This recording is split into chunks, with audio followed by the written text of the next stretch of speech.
I'm sorry if this post is too long, but I've never shared this with anyone, and this seems like the best place to do so. When I was around 9, I went to summer camp at the nearby YMCA for a few summers. It was a day camp, and there were different camps you could do, such as water sports, crafts, canoeing. Each camp lasted for about 1 week. I started the summer by taking one of the craft camps, a special one that lasted 2 weeks. I was really excited about it, but I was nervous because I didn't know anyone else in my group, and I'm very shy. On the first day, I managed to make friends with an older kid who was in a wheelchair. He was 17, I believe. I'm not sure what his disability was, but he was socially awkward and kind of gave off a creepy vibe. I tried my best to be nice to him because nobody else talked to him, but eventually he started to make me uncomfortable. First, he'd start by talking about how much he hated being in the wheelchair because it made his back hurt. He liked to be able to get out at the end of the day and stretch, as well as do some exercises with his physical therapist. I'd just smile and nod as he talked about this, not knowing what else to say. At some point, I mentioned to him how I was a dancer and really liked acrobatics class. He asked me to show him some of my moves, so I did a cartwheel. He told me that my legs looked beautiful when I stretched them out like that. Being a kid, I didn't think much of the comment, but I started getting uncomfortable when he began telling me how much he liked my hair, or how white my teeth were, or how cute I was because I was so little. One day, he was talking about stretching outside of his wheelchair, and mentioned how good it would feel if someone were to walk on his back. You'd be perfect. Just the right size. Would you do that for me one day?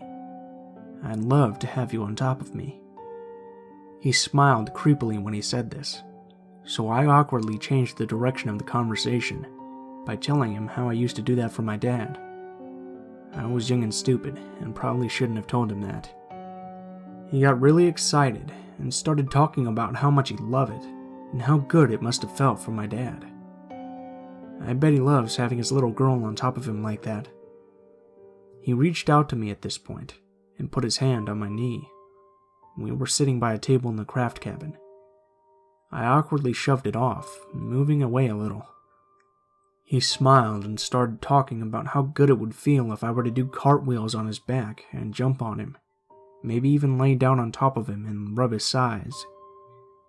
I got really uncomfortable at this point, and luckily, my mom drove up a moment later, so I was ready to leave. This was on the weekend, and the camp was going to continue to the following Monday. I didn't mention anything to my mom, because I figured he was just lonely and awkward, and didn't mean to be creepy. But when I got to the camp Monday, he immediately came up to me. I was so upset that I couldn't see you this weekend. I missed my little girl. I smiled and awkwardly walked away, but he followed me. We were all going as a group to the craft cabin, and he came up next to me and asked if I wanted to sit in his lap and ride to the cabin with him. I politely declined and managed to avoid him for the rest of the day, until I was walking to my mom's car at the end of the day. He came up to me, grabbed my hand, and pulled me towards him. "You've really hurt me today. How would you like it if I hurt you?" I yanked my hand away and walked quickly to the car. I told my mom all about it as soon as I got in the car. She immediately drove over to the camp office and spoke with the camp leader about it, who I shared my story with. He assured us that he would take care of it immediately. As we were driving away after the meeting, I saw 2 counselors go up to the boy and lead him into the camp office. The look on his face looked like he was going to murder someone. I never saw him again after that. I was told that he was kicked out of the camp and never allowed to return, and for the rest of the week the camp counselors would check on me and make sure I was okay. So creepy boy from summer camp, I hope you got your issues worked out, and that you're finally living a happy life now.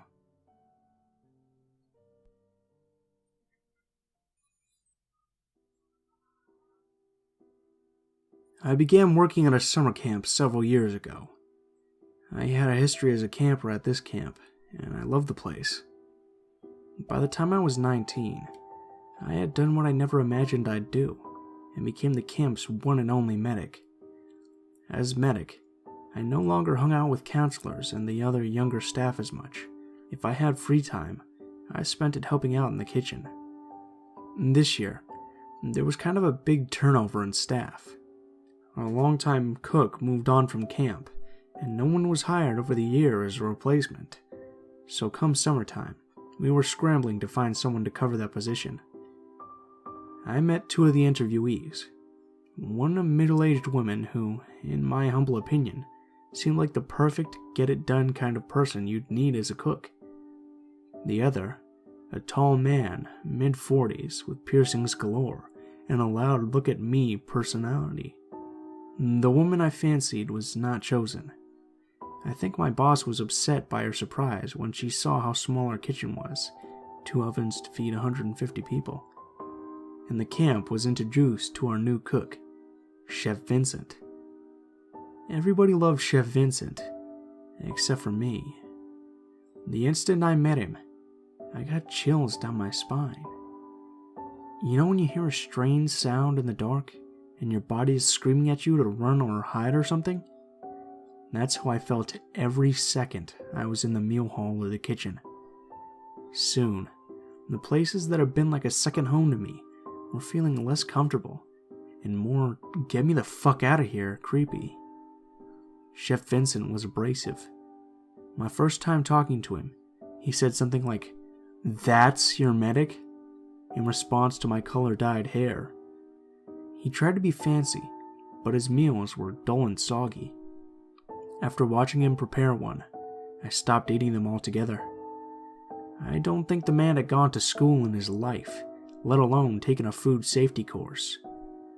I survived off an occasional bite of safe food on the table, like packaged crackers, bread, things he hadn't handled directly, and a storage of cheap meal replacement drinks in my room. It sucked.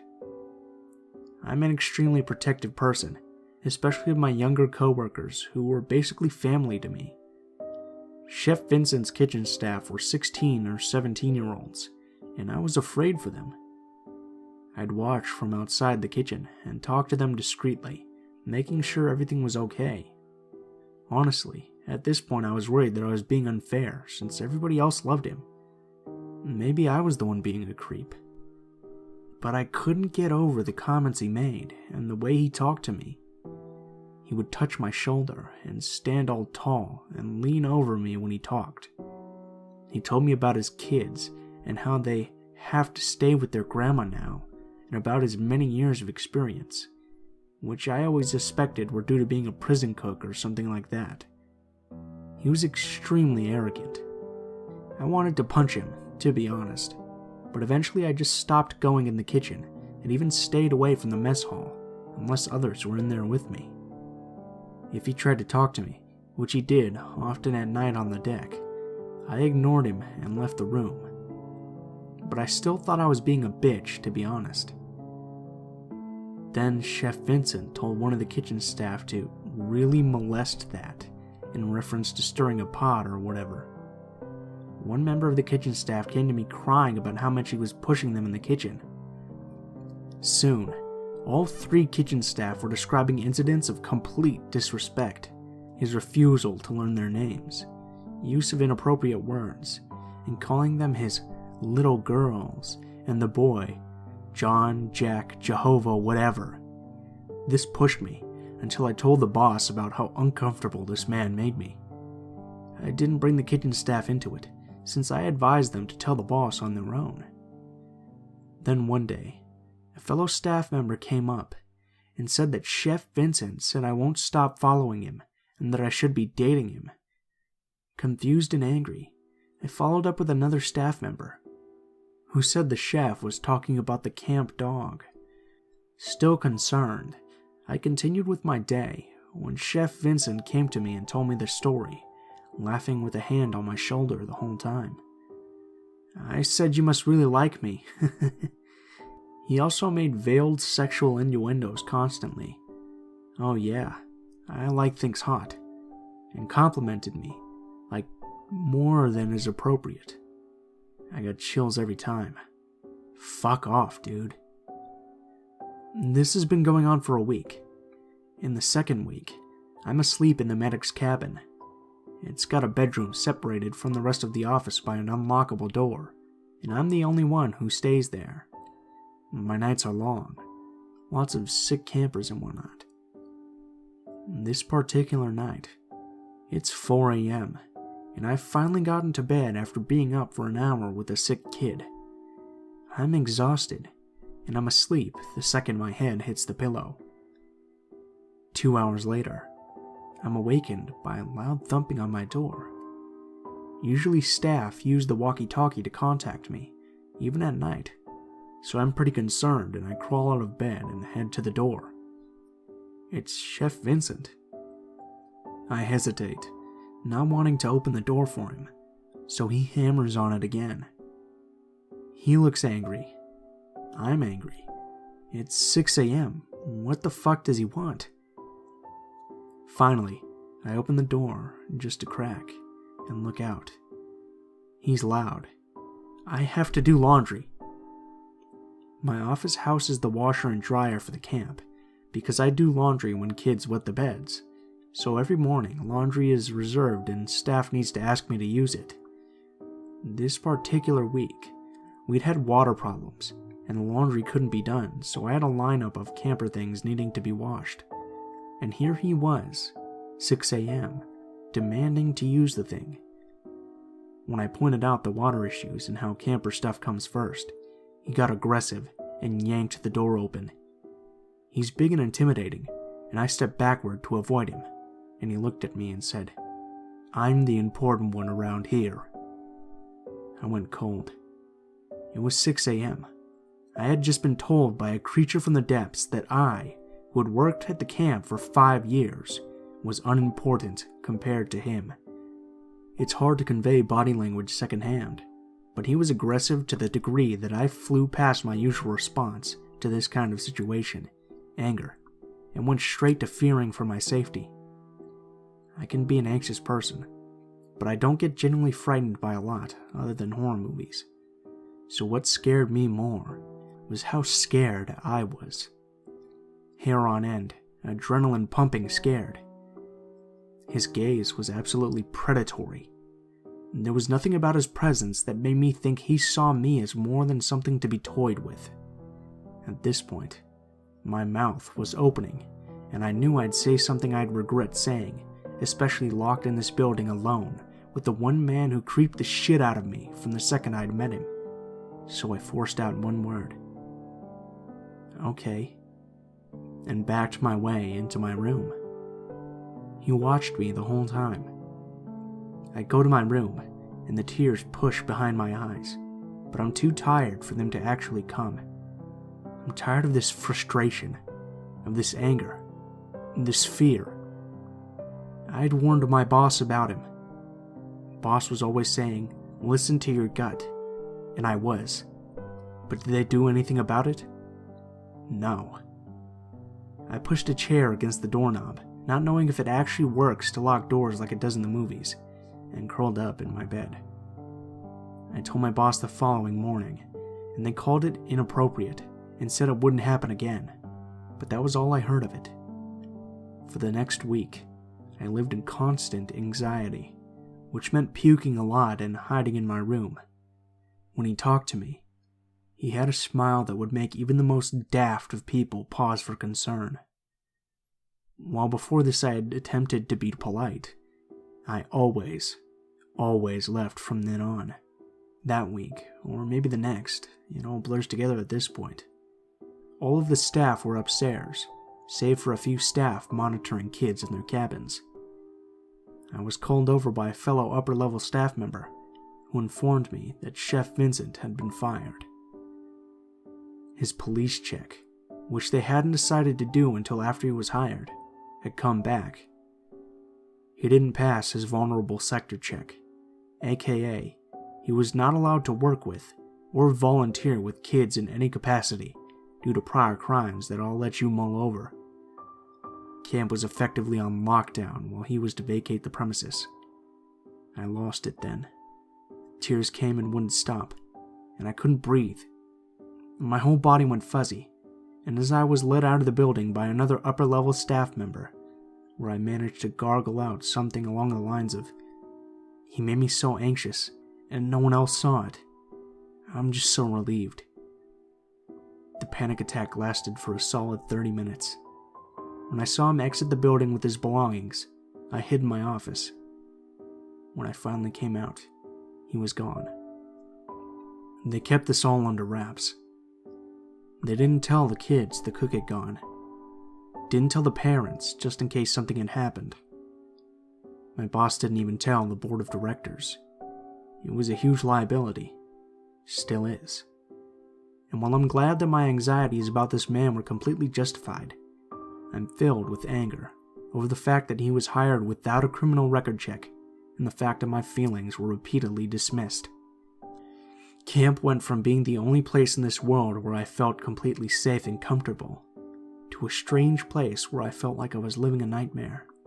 I felt inadequate and constantly upset. It's funny how having your fears ignored can make you feel like there's something wrong with you. Eventually, I couldn't take it anymore, and I quit on account of my mental health so I could see a professional more often. I still have fears about that man finding me, which I feel is irrational because he never actually abused me or anything. He just made me shit myself with anxiety and was incredibly aggressive and over-sexual. My parents joke about it being a Cape Fear kind of situation, and laughing about it makes it feel better, but only for a little bit.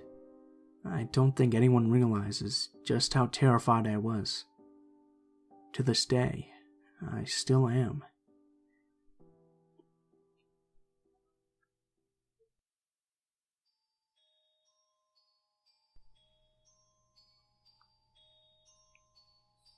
This is my first post here.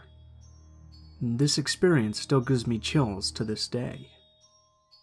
I actually have a few other camp encounters that I can share if anyone's interested, mainly occurring along the Appalachian Trail with campers. North Georgia is a mighty interesting place. A few years ago, I worked at a Jewish summer camp in North Georgia. As many of you might know, Georgia is a fairly conservative state, as well as being predominantly Christian. There were small Jewish communities and a few summer camps. I'd say this camp was more culturally Jewish than it was religious. There were no religious requirements, nor religion-specific focus. Rather, it was a place for kids who were often in the minority to come to a camp that allowed them to meet some other kids like them. Staff came from all over. We had many Australians, lots of Brits, a few Israelis, and people from various areas of the USA. Each night around 10, most of the staff was able to go out on the town for a couple of hours. Enough staff remained behind to watch over the cabins. We rotated. This particular night, a group of about 5 of us decided to go to a local bar to grab a few beers. It had been a hot day and was a humid night, so we decided to sit outside on the patio. For some backstory on the town, generally, we were extremely well received by the community, despite some differences. We brought in lots of revenue for the town during the summer. We bought supplies at the local Walmart, and often took the campers on tubing trips or occasionally out to dinner after a long hike on the Appalachian Trail. It was midsummer, so we'd been out to the bars in the area many times already that session. The 5 of us sat around a table, drinking and discussing the events of the day, as fellow employees typically would after work. About 30 minutes in, a white man in his 20s came up to our table. I distinctly remember a jagged scar on his cheek, but didn't think much of it at the time. He introduced himself, then told us that he was having a party that night at his place. "Anyone can come," he said. Black, white, gay, straight. I found it odd that he'd open his speech with that disclaimer. Of course the party should be open to everyone. Why did he feel the need to specify? But we'd all had a few beers at that point, and were feeling pretty loose. He talked for a bit longer, and nothing really seemed off. We told him we were working at a camp in the area, and couldn't stay out, so we'd probably be heading back soon. An hour later, our group went out to the parking lot to get into the car. As we approached it, we saw the same guy come out of the shadows. He had a buddy with him, with a shaved head. His expression was incredibly hateful. His eyes had changed. He pounded his fist into his hand, then took off his shirt and revealed a poorly inked SS tattoo. My stomach dropped. One of the bigger guys in my group, Kevin, immediately reacted by pulling a knife out of his back pocket. At summer camp, most of us staff carried knives. We spent a lot of time building campfires and the like, and asked what they wanted. The original guy started shouting some anti-Semitic remarks and told us he was going to beat us down. Kevin started walking toward the two guys, but we pulled him back. He told us his buddies were on the way. Sure enough, some more guys started walking into the parking lot. It's all kind of blurry from there. I remember jumping into one of the cars, pulling Kevin with us. It felt like we were surrounded, though there were probably only 7 or 8 of them. Rocks were thrown at the car, and we sped off. My heart was beating like crazy. We never went back to that bar. On the bright side, when we told the story to the competing bar in town, the bartender lined up 6 shots, cheersed us, and said we'd always be welcome in his bar in that town. Had no more problems in the town itself, but when I took some campers up on a 2-day hike up the Appalachian Trail, that was another story.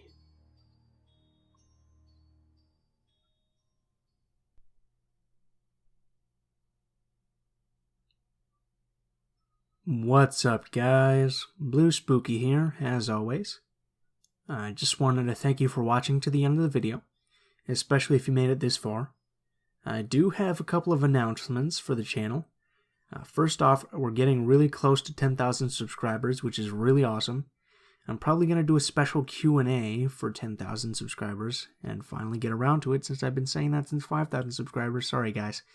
In addition to this, it's finally a summer break, and I'm out of this semester in college, so you guys should be expecting a lot more videos to come out during the next 3 or so months.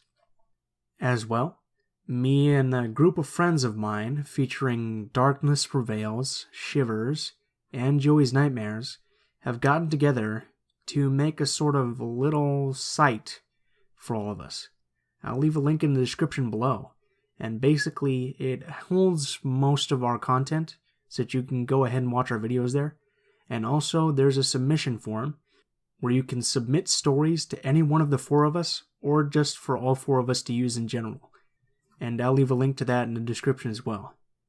If you don't feel comfortable using the submission form to submit a story, and you want to just submit a story to me personally, you can go ahead and take a look at the description below. There'll be links to all of my social media, including my Gmail, Twitter, and Facebook. And you can go ahead and send me a message on there, and I'll try to include it in the video as soon as possible. If you do decide to send in a story, either by the submission form or to me personally, go ahead and include what sort of story it is, as well as the name you'd like to be credited with if it's used in a video or put onto the site. If you liked the video, please feel free to leave a comment below, or like or share the video if you feel so inclined. If you have any constructive criticism, please feel free to leave it in the comments below, as I'm always looking for new ways to improve the channel. As one last thing before you guys go, I've been thinking about reading some no-sleep stories or some creepypastas in addition to the true scary stories. Please let me know what you guys would think of that, and if you might like to see a series like that. But anyways, thank you guys so much for watching, and I hope you guys have a great day.